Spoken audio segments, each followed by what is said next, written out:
John Farrell with the Farrell Law Firm. Today we're going to talk about 5 things every new mother needs to know about wills. But first, make sure you subscribe to the channel. We put out new videos almost every day. And make sure you hit the like button because, hey, every like helps.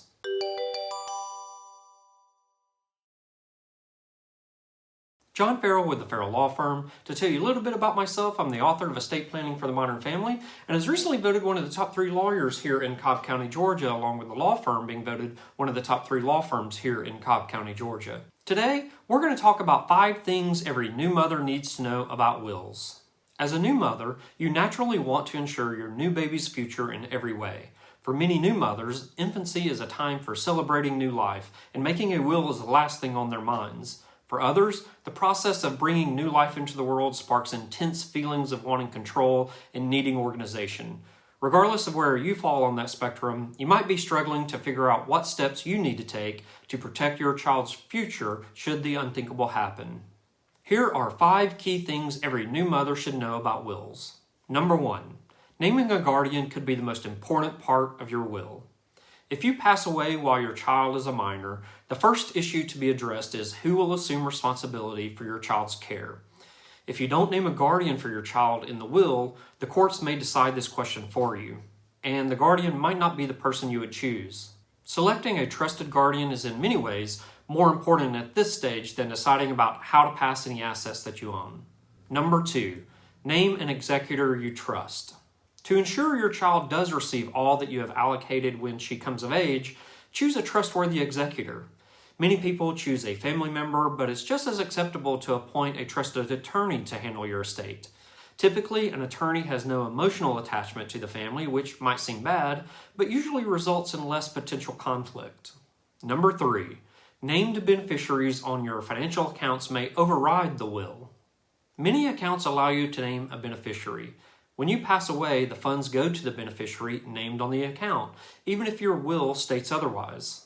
If you're creating a will with your child in mind, or adding the child to an existing will, you should review your investment and bank accounts with your financial advisor to make sure there are no inconsistencies when naming beneficiaries. It's also a good time to check retirement account and life insurance beneficiary designations with your financial advisor and with your attorney. Number 4. A will is not always the right document for your goals. When naming your child as a beneficiary, a will only goes into effect after you die. If your will leaves property outright to a minor child, the court will step in and hold the assets until your child turns 18. Most 18-year-olds lack the maturity to even handle a modest estate, so we don't recommend outright inheritance for minor children. A trust, on the other hand, goes into effect when you create it and can provide structure to manage the assets you leave behind for the benefit of your child. An experienced estate planning attorney can advise you on the best option for your family and your circumstances. Finally, number 5. In the absence of clearly stated intentions, the state steps in. Think of a will, trust, and other estate planning documents as an instruction manual for your executor and the courts to follow. You must be clear and consistent in your stated intentions regarding your child, as well as for others. If you're not clear or if you don't leave any instructions at all, the probate courts will step in and follow the government's plan, which can lead to long delays and is probably not the plan you would have selected for your child and family.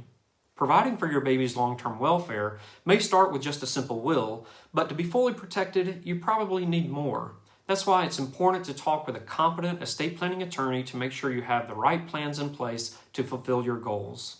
That's really all we have to talk about today. If you've watched our videos for any amount of time, then you know what we do is we help people plan their estates. To do that, we've created a book called Estate Planning for the Modern Family. You're going to want to get a copy of this book, so I'm putting a link in the description below so you can order it online. It will tell you all about wills, trusts, powers of attorney, and the probate process. It also comes with a bonus. The bonus is if you have trouble sleeping at night, you can read it and it will get you right to sleep. So make sure you read it in the morning.